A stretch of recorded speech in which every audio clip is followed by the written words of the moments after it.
মঠবাড়িয়া জাতীয় সমাজসেবা দিবস 2025 ইং সমাজসেবা দপ্তর এর ওয়াকাথন ও কল্যাণ রাষ্ট্র মুক্ত আড্ডা অনুষ্ঠান অনুষ্ঠিত।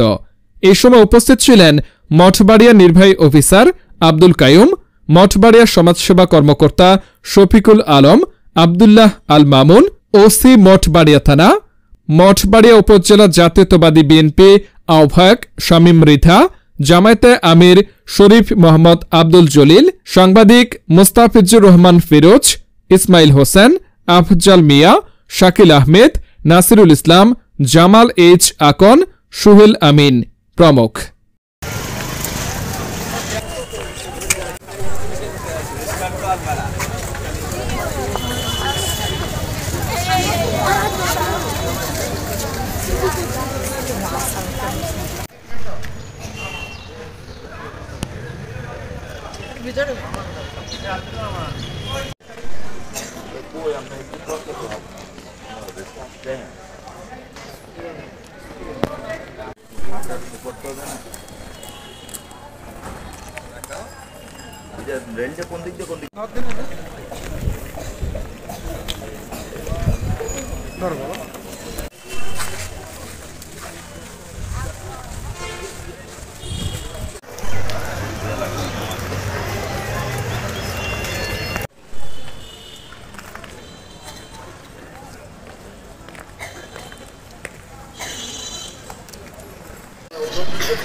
ছবিটা ভালো।